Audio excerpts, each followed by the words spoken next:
Hey, what's up, y'all? Today I am doing a knife review of the Zero Tolerance 0121 model. Very cool fixed blade. And a lot of people will tell you that this knife is kind of a short, stubby little knife.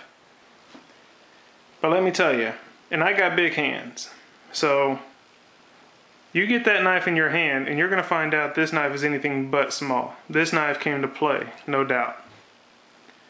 Very heavy, solid knife. As all zero tolerance knives are. They make their knives with police officers and military in mind, so you know this knife is built to last. Also, a side note here, worth mentioning, it is made in the USA, and every purchase of a zero tolerance knife, a portion of the sale goes to the Paralyzed Veterans of America. Great organization. I myself donate to there once or twice a year as well.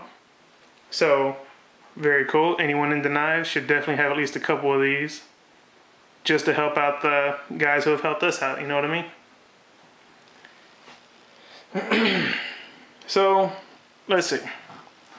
The steel is S30V. It is full tang. It has that tungsten DLC, I believe it is, coating on it. And I'm not real good with blade shapes and what they're called, but with how the angle of this blade comes up so quick and sharp the way it does, it almost has a Tanto look to it, in my opinion. On the back here, right there, is a cord cutter, which I don't really get the purpose of it. I mean, if you can put a cord there to cut, couldn't you put a cord here on the normal knife edge to cut? But I mean, it's cool. It gives the blade a different look. Has that big finger choil up front, so if you're wearing gloves or something, this knife is still going to feel good in your hands. Jimping, well, it's okay. It's got big pieces of jimping right here on the spine, on the butt of the handle, and at the bottom on the inside of the handle as well, which is cool. I mean, it's okay. The blade is 4¼ inches, overall 8 inches.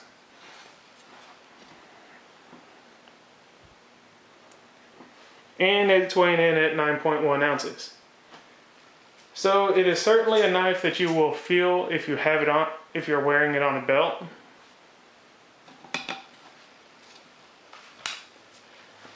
The sheath, I love the sheath for it. I just think it's really cool. Let me see here. Make sure I do this right. Snaps in there, very good. That knife ain't going nowhere. But as precaution, they did give you this leather strap here just to hold that thing in there. The belt, you know, the way you would attach it to your belt, you pinch here at the ends and push up a little bit, grab it by the tab and pull. Set your belt in there, push down.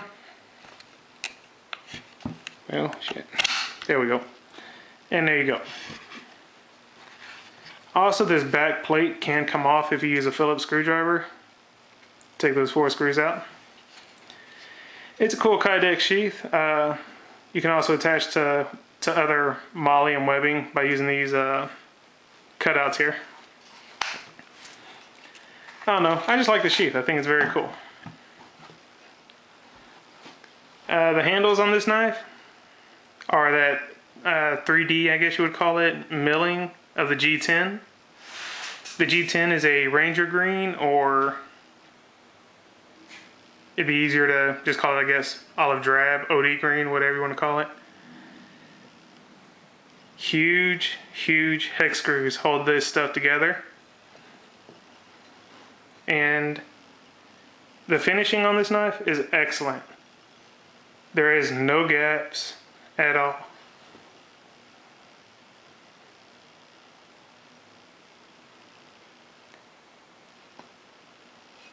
Just a very good, solid knife. It's got a thick blade on it, that's for sure.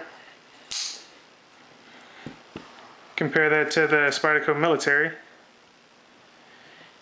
And I would say, you know, just eyeballing it, that it would have to be a good, maybe third thicker than the military.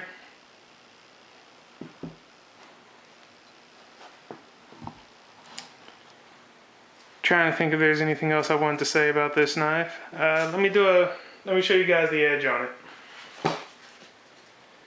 Oh, you know what? It is worth mentioning, guys.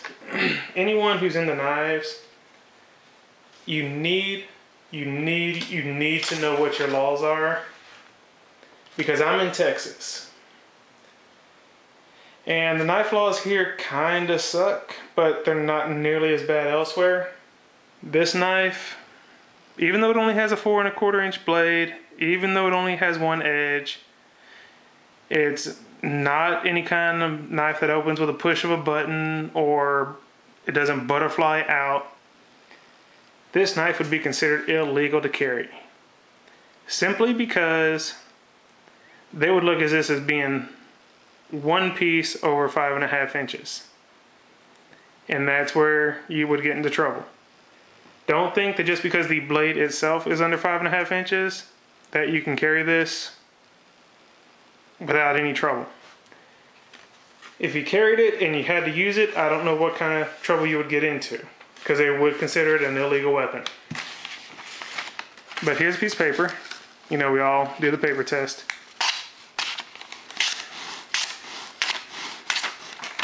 Oh, there we go.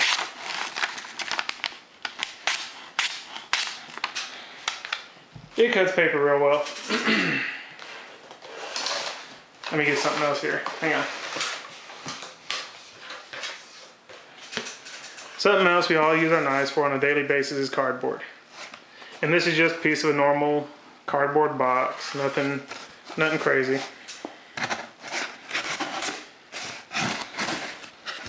Sorry guys, you ain't seeing that.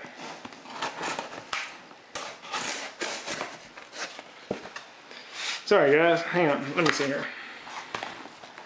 There we go. Trying to give you guys a better angle here. Watch the thumb.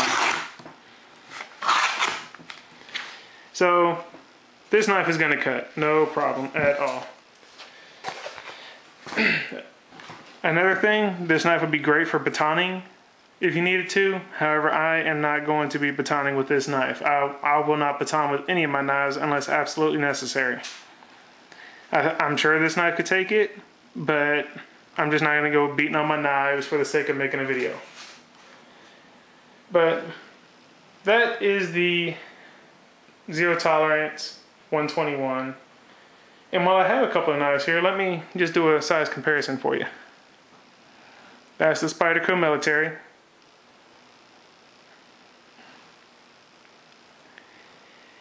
The military shoots out past that thing by a solid couple inches.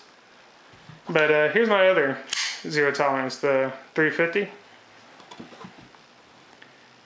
Now, if you're familiar with the 350, the 121 is probably anywhere from a 3/4 inch, give or take, you know, 1/2 inch to 1 inch. This one's just a little bit bigger. Weight wise, absolutely, this is the heavier one. So that's the video, guys. Hope you all enjoyed. If you got any questions, if I missed anything, feel free to bring it up in the comment section and I will do my best to address it there.